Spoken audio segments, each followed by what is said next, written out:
High YouTube family, আশা করি আপনারা ভালো আছেন। আজকে আমি বানাবো চিকেন রোল।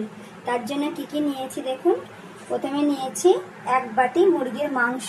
এইটাকে প্রথমে জল দিয়ে সিদ্ধ করে নিয়ে এইভাবে সরু সরু করে কুচিয়ে নিয়েছি হাতে করে। আর এখানে একটা ক্যাপসিকাম এভাবে লম্বা করে কেটেছি, একটা গাজর এভাবে কুড়িয়ে নিতে হবে, আর 2টো চিজ কিউবস নিয়েছি, মেয়োনিজ নিয়েছি, আর চিকেন পট্টি। এটা গরম হয়ে গেছে, কড়াই তেল দিয়েছি। এখানে সাদা তেল নিতে হবে, কারণ সর্ষের তেল নিলে এটা খুশবু হয়ে যাবে, এটা সেন্ট হয়ে যাবে ওর মধ্যে একটা সর্ষের তেলের। এই জন্যই সাদা তেলটা এখানে নিতে হবে। তারপর ক্যাপসিকাম দিয়ে দেবো। ক্যাপসিকাম দিয়ে এক দুবার নাড়িয়ে নিয়ে চিকেনটা দিয়ে দেবো। হ্যাঁ, আপনাদেরকে এখানে একটা জিনিস বলতে আমি ভুলে গেছি। এখানে অল্প লবণ, এটা 1/2 চামচ লবণ আর 1/2 চামচ গোল গুঁড়ো দিতে হবে। এর সঙ্গে গাজরটাও দিয়ে দেবো।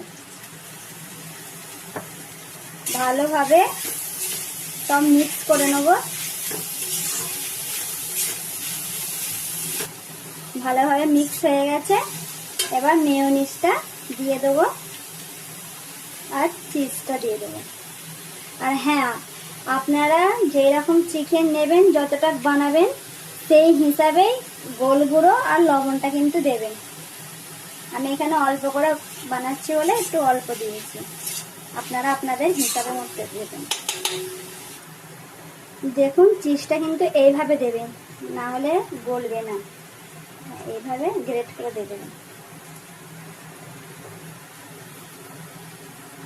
দিয়ে ভালো করে মিক্স করে নেবেন।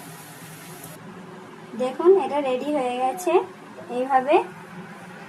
আর এইটা এই চিকেন পট্টির ওপর এইভাবে দিয়ে এইভাবে ফোল্ড করতে হবে।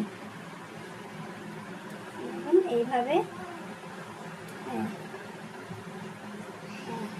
আর এইটা বন্ধ করার জন্য আমি অল্প ময়দা আর 1 চামচ জল দিয়ে একটা ঘোল বানিয়ে নিয়েছি। আর এইটা এইভাবে এখানে দিয়ে এটা ফোল্ড করে নেব।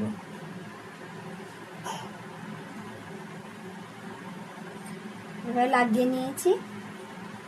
দেখুন, খুব সহজেই হয়ে যায়। ব্যাস, এই যে দিকটা এভাবে লাগিয়েছি, সেটা নিচের দিকে এইভাবে রেখে দেব। সব কটাই ফোল্ড করা হয়ে গেছে। এবার এখানে কড়াইতে তেলটাও গরম হয়ে গেছে। এক এক করে তেলে ছেড়ে দেবো। এটা মিডিয়াম আছে ভেজে নিতে হবে লাল করে। ভাজা হয়ে গেছে, এরকম লাল লাল করে ভাজবেন। আর এইভাবে আপনারাও চিকেন রোল বাড়িতে বানিয়ে অবশ্যই একবার খাবেন। খেয়ে আমাকে জানাবেন আপনাদের কেমন লাগলো। যদি ভালো লাগে ভিডিওটা আমার, অবশ্যই লাইক এবং সাবস্ক্রাইব করবেন। Thank you.